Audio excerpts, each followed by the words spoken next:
I start my show today on the Sifuna ouster with some very reliable inside information I have received over the last few hours from a very trusted, reliable source. And it is the following. ODM bigwigs had already made the decision to keep Sifuna, to postpone removing him from his SG position. And indeed, I received a confirmation of this very early in the day, and I relaxed. I knew Sifuna is going nowhere. But there is something which happened towards lunchtime. Bwana Oburu Odinga received a call. And in that call, he did not do much talking. He did a lot of listening. And at the end of the call, Bwana Oburu Odinga looked very disturbed. Now, I want us to carefully note that this call not only tells us a lot of things, but it also enables us to do some very accurate prediction analysis of exactly how this thing is going to end up. Oh yes, but very quickly before I do that, please allow me to introduce our sponsors for today's show, which is 10 acres land in Mwala sub-county, a place called Mbiuni. Very beautiful place, as you can see. And it's very close to Nairobi. It's in Machakos County, only about 80 kilometers from Nairobi. Now, this is a very quiet, peaceful environment. With a sunset you will not believe. One side of the land touches on a main road, the Mwala Mbiuni Shopping Center. Main road. For those thinking farming and agriculture, like most of Ukambani, this area has 2 maize seasons within a year. Very fertile black cotton soil mixed with a little sand. Perfect. And there are also about 200 casuarina trees planted in a small area within these 10 acres. But of course, those who know the Mwala area will know that it is famous for very sweet, juicy fruits. However, for the person fortunate enough to get this property, there are so many uses. If it was me, I'd be thinking of a luxury getaway place. This area is perfect for that. By the way, there's electricity in the area. Anyway, in case you're interested, you can see the number on your screens right now, 0700929497. Of course, you have the option of going for the entire 10 acres, or you can just win for yourself a acre. I believe you can also see the asking price per acre on your screens right now. Okay? Right. Let me not hold you in suspense any longer. Let's get on with the show. And I really hope that you're going to stay with me until the end, because the sponsor has struck again. Actually, a brand new one. Who wants as many Kenyans as possible to get our sensitive information that we usually charge for on this channel? Right. So, who was this call from? I know many of us have already guessed. In my opinion, the real party leader of ODM. Oh yes. According to my impeccable source, this is what Oburu was told. Mambo ni mawili. If you don't get rid of Sifuna, all deals are off. In other words, all deals between you and the government. Kwisha maneno. And so that is how things change so quickly, because the time allocated to discussing discipline at this NEC meeting was only 1 hour, but things extended for 7 hours. That, of course, tells you there was resistance. There were many people there who were saying, no, there is no way you can get rid of Sifuna, etc., etc. And it is clear that the powerful at that meeting overcame the majority in getting this decision through. Now, very super fascinating aside here. This meeting took place at Pride in Paradise Resort, Mombasa. Now, I'm very familiar with the location of this particular hotel. And at the time it had just opened, I used to live around the area, I believe the year 2015. And that general area is called Saga. And on the main Mombasa-Malindi Road, very close by, there is a black spot where crazy accidents have been happening, many of them fatal, for a very long time. And so, being the spiritual person I am, I asked around in the area until I met this old man who told me a crazy story. Zamani, watu hapa walikuwa na siagwa, hence the name Saga. In my opinion, history will one day record this was the place where the mighty ODM party was finally siagwad, finished completely. Anyway, some of the prominent characters that spoke truth to this meeting were people like Ruth Odinga, clearly stating the truth that removing the Secretary General of the party, in fact in such an illegal manner, was not only the wrong thing to do, but it would have devastating consequences on the future of the party that Raila Odinga built from scratch. But let us dive straight into the consequences. Now, I've seen some analysts trying to say that this is the end of Edwin Sifuna, the mistakes that Edwin Sifuna made that ended his political career, etc., etc. Excuse me? Are you serious? Because politically speaking, it is the exact opposite. The chain of events that led to people giving Sifuna absolute political power in the country called Kenya. Oh yes. This seems to be a repeat of what people did, indeed some of the same people, to Rigathi Gachagua and lifted him overnight from a nobody politically into a major political force in the country. Remember that? I mean, in retrospect, there is absolutely no doubt that the impeachment of Gachagua has made him shine. It has perched him right at the top of Kenyan politics, whether you like the man or not. That is just the political reality. And very clearly, this is exactly what is happening to Bwana Sifuna. He's being lifted up, juu kabisa in Kenyan politics. Indeed, on his social media page, I believe on the forum which used to be called Twitter, the Nairobi senator announced a Linda Mwananchi mega rally in Kitengela this Sunday. Noma si noma. Let's cut to the chase here. Any seat which Sifuna wants, any seat, Nairobi senator, Nairobi governor, even president of the Republic of Kenya, some people have just completed 90% of his campaign. Now he just needs to put in 10% to win some of the most serious seats. And he needs to do nothing to win some other seats. Oh yes!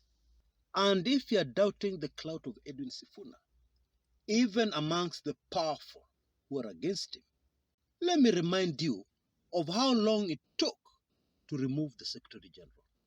Instead of 1 hour, 7 hours. Discussing what? So just remove him. Kwani iko nini? 7 hours. Yeah.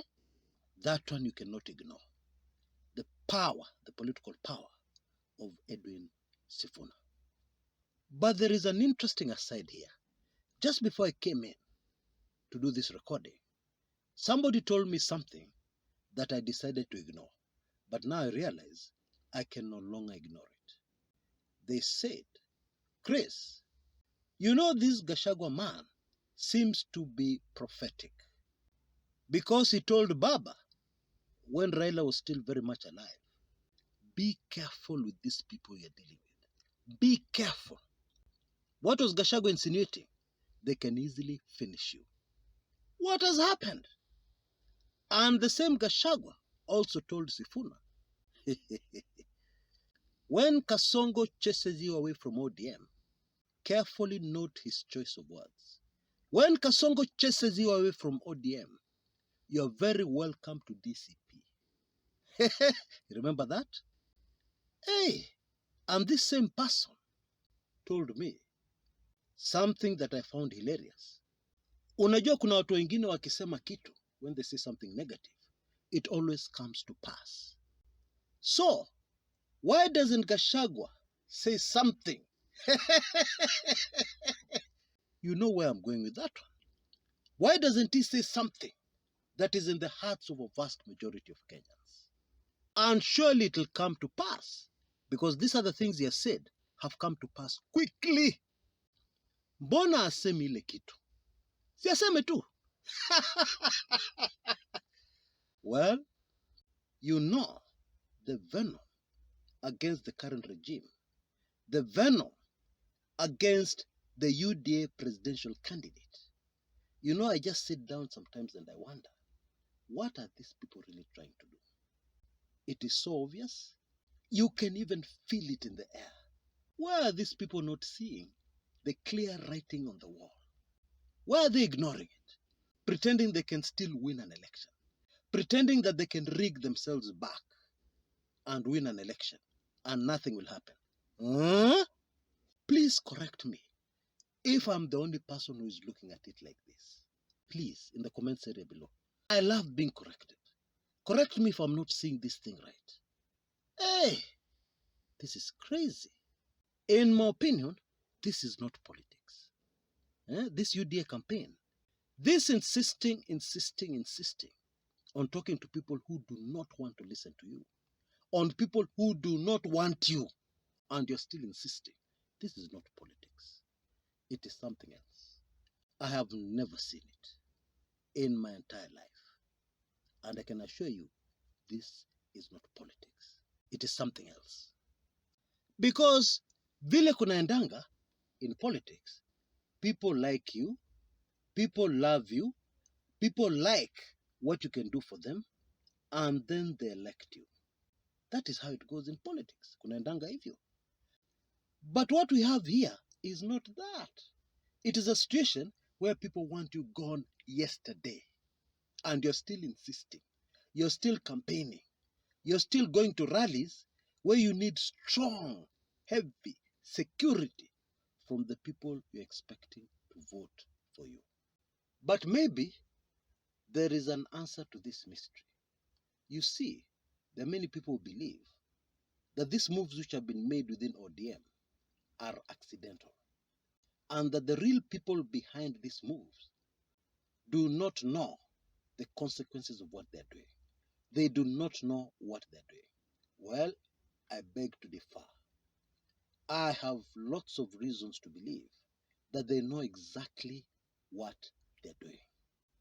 They are burying the ODM party. How will that help them?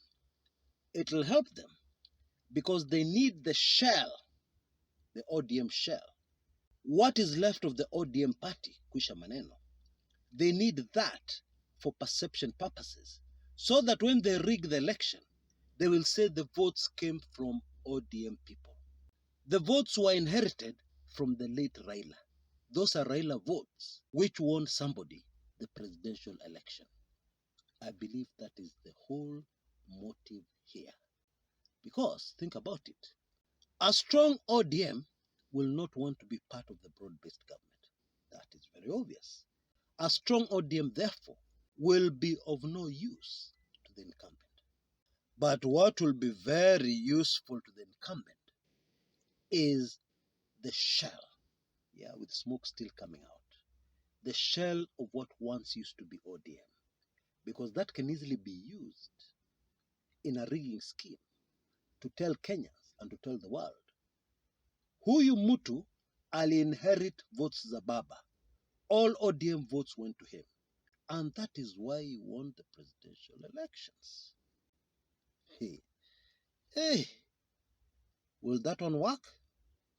In my honest opinion, no, it will never work. But let us wait and see.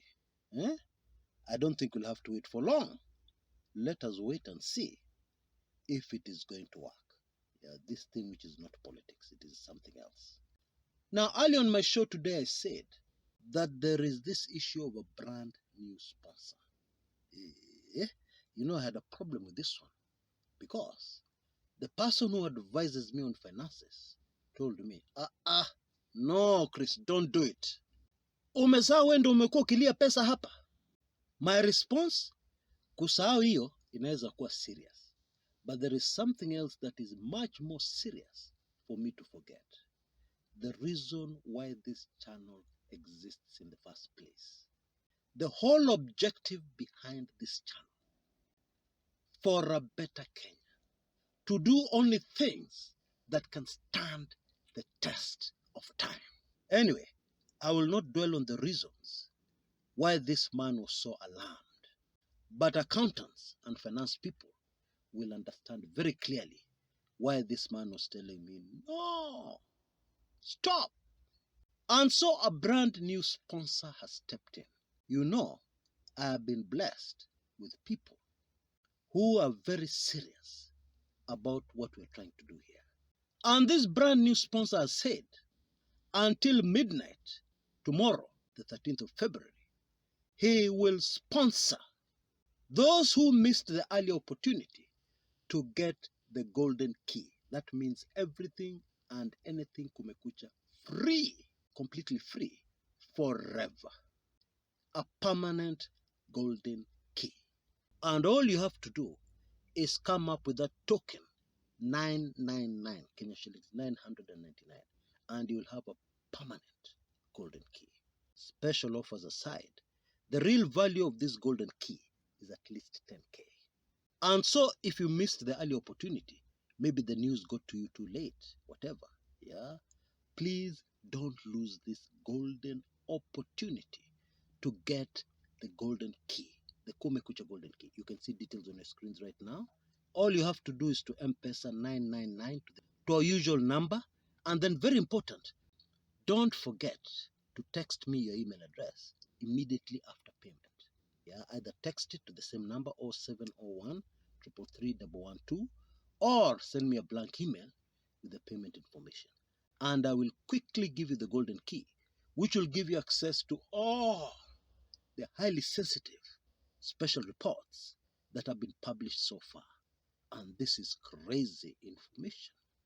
How General Gola was assassinated. How Raila was finished. Farouk Kibet secrets you have never heard anywhere else, guaranteed.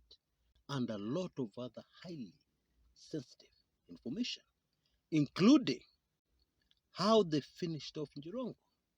And who was at the scene? That one you will not believe. Who was at the scene of the fake head-on collision with the climax bus? There is a lot of highly sensitive information here, which you'll receive immediately. Pop! You get this golden key that has been very generously sponsored by somebody. Please do not allow this opportunity to slip away. Grab it with your two hands. Until next time, this is Chris Kumekucha.